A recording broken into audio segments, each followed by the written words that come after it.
Bienvenido a la exposición de las funciones mentales para la emoción. Las emociones han sido estudiadas desde hace muchísimo tiempo.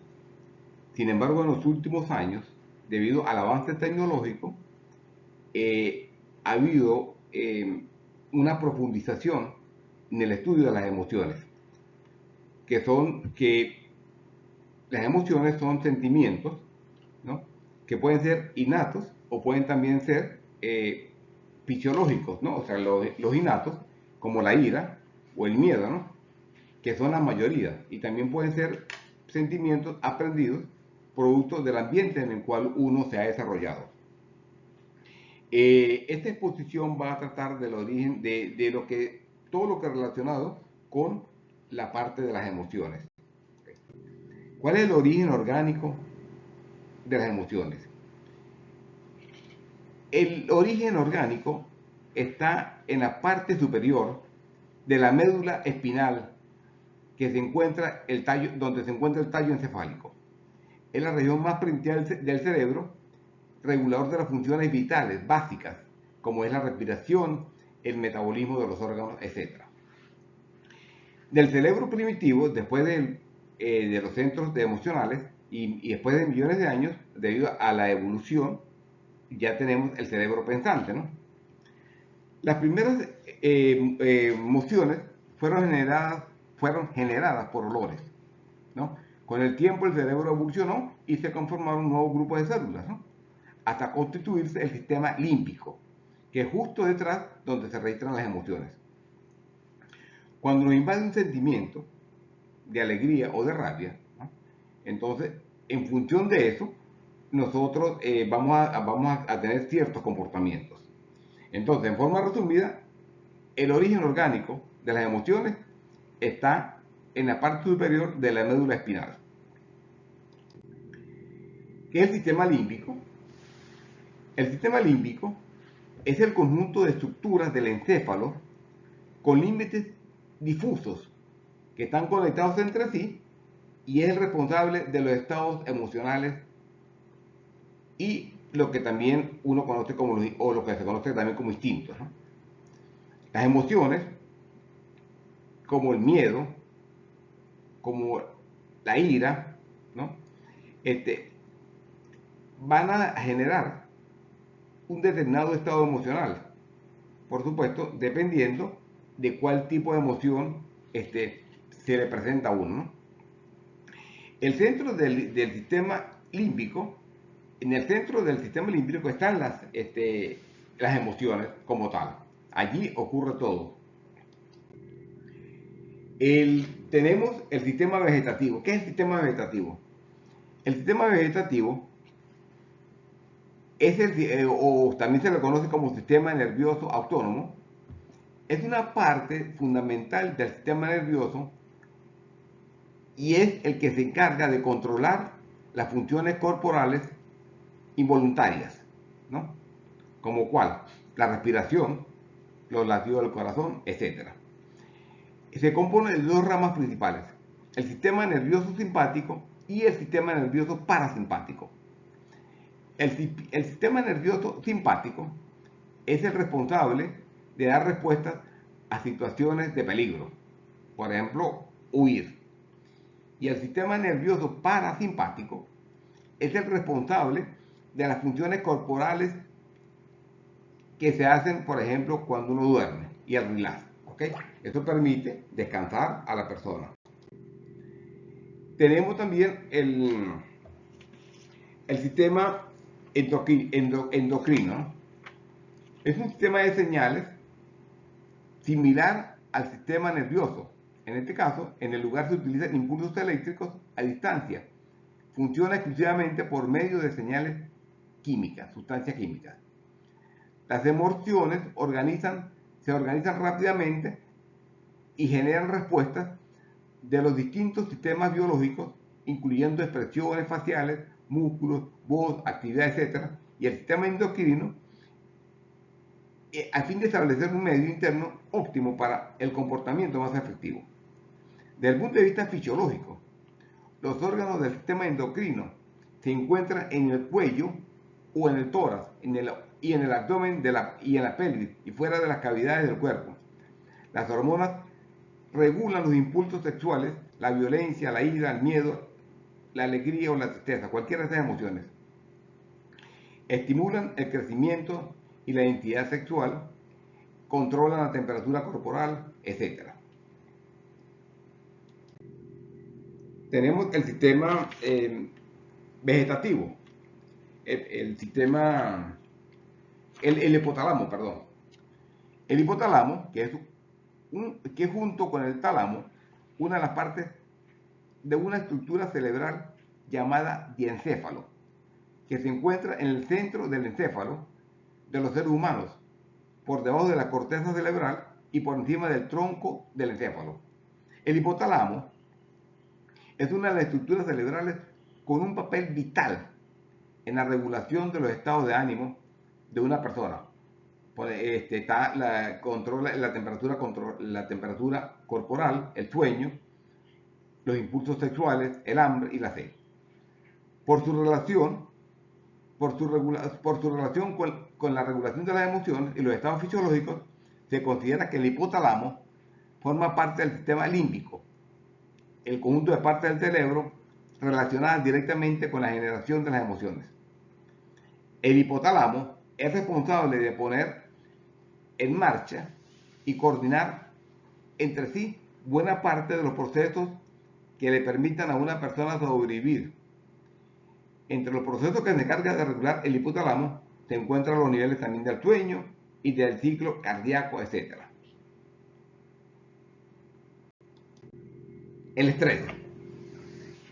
El estrés es un sentimiento de tensión física o emocional que puede provenir de cualquier causa, ¿ok?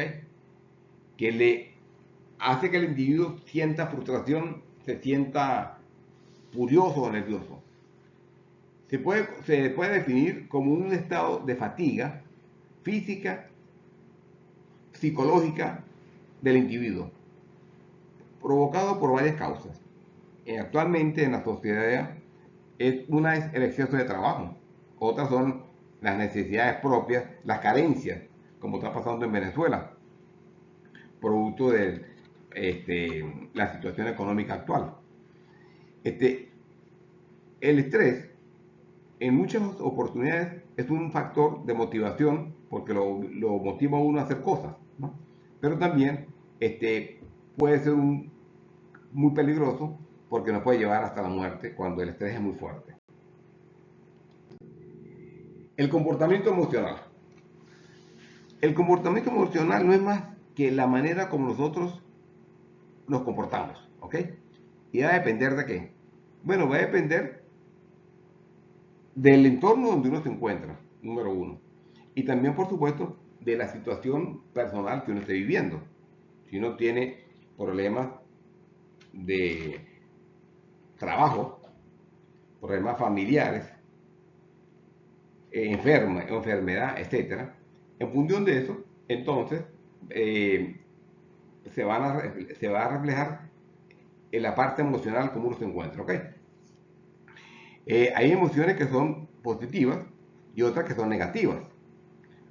¿Cuáles son negativas? Bueno, sabemos que una emoción negativa, la ira, los celos, etc. Una emoción positiva, bueno, la alegría, el placer, son emociones positivas. Los estados emocionales. Bueno, los estados emocionales van a depender de qué? De las emociones. Me explico. Si tenemos emociones positivas, el estado emocional de una persona va a ser positivo. Por ejemplo, si uno está contento o está sereno, eso genera un estado emocional que se va a reflejar dentro de uno y por supuesto se lo va a reflejar a los quienes en el ambiente que uno se encuentra. Puede ser un estado emocional negativo, ¿ok? Si lo que lo afecta una emoción negativa, por ejemplo, puede ser la ira, eso puede ser una negativa, la ansiedad, el rechazo, la vergüenza, etc. Hay también otras emociones que se conocen como emociones ambiguas, que son la esperanza, la sorpresa, la compasión, etc. La ira. La ira es una emoción negativa muy perjudicial que acompaña al ser humano en todas partes y lo ha acompañado durante toda su vida. ¿Ok? Va a depender de qué? Va a depender de varios aspectos. Uno, el entorno familiar. Esto va a ser así. Otro, el entorno, o sea, donde él se desarrolla. Por ejemplo, aquellos seres humanos que se desarrollan con los grupos terroristas actuales en el mundo, los de Irán, los de Irak, perdón, Irán, perdón, sí, y los grupos de Hamas, completamente diferentes a aquellas personas que se desenvuelven en los campos, tienen completamente situaciones diferentes. Y la ira es una emoción negativa muy perjudicial. Incluso nos ha llevado a guerras, a muertes, a todo tipo de situaciones problemáticas. La ansiedad. La ansiedad es un estado mental caracterizado por una gran inquietud, una situación interna fuerte y un estado de inseguridad. Hay una ansiedad que se podría considerar sana y una que es patológica. La patológica es muy perjudicial, ¿no? Que es la que nos afecta mucho en la vida. Nos hace muy infelices, ¿no? Y eso nos puede llevar a situaciones de suicidio, etc. La ansiedad que se puede considerar sana es aquella que nos permite preservar la vida, ¿no? Que aprende por observación o también que uno la traiga de una manera nata, porque hay personas que tenemos ese tipo de cosas que nos permite de alguna manera comportarnos para proteger la vida. El terror. Bueno, el terror es el miedo al extremo. Es un sentimiento muy peligroso que puede incluso llevar hasta la muerte. ¿Por qué? Porque le puede generar a la persona un ataque al corazón, etc. ¿Okay? La solución para el terror, ¿cuál es? Bueno, ejercicio de respiración. Yo diría que el yoga es bueno para uno aprender a tener control y de esta manera podría evitarse situaciones de terror. La serenidad. Bueno, es uno de los estados de las emociones más positivas que hay porque es la calma, es la tranquilidad con que uno observa las cosas y esto es un estado que realmente que uno lo debe buscar, ¿ok? Tenemos la docilidad. La docilidad es un valor que nos hace humildes y nos permite escuchar y aprender con las vivencias y la sabiduría de nuestro prójimo. La docilidad nos permite vivir en paz y ser empáticos con nuestros semejantes. Yo siento que en el mundo hacen falta mucha docilidad. Docilidad. Bueno, como reflexión, puedo decir que al estudiar las funciones mentales para las emociones, pude comprobar, pues, primero lo complejo que es este mundo de las emociones, ¿ok? También que tiene su origen un origen orgánico que nos permite poder conocer, pues, de alguna manera las emociones que nos afectan y a nosotros como psicólogos nos permitirán entender en un momento dado que alguien nos pida un apoyo o una asesoría, escudriñar y descubrir cuáles son las causas de esa situación que está viviendo y de esa manera poderlos ayudar a resolver la situación que están viviendo. Como conclusiones, podemos decir que conocer nuestras emociones es vital. ¿Por qué? Porque dependiendo de la emoción que se presente, si las conocemos, podemos actuar en ese sentido. Por ejemplo, las personas que sufren de ira, que tienen tratamiento, si saben que están así, bueno, primero no descuidar su tratamiento para esa patología.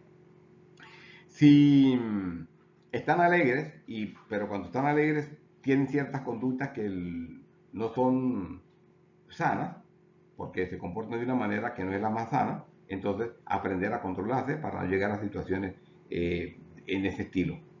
Bien, con eso termino, le doy muchas gracias y espero que les pueda servir de algo lo aquí expuesto. Muchas gracias.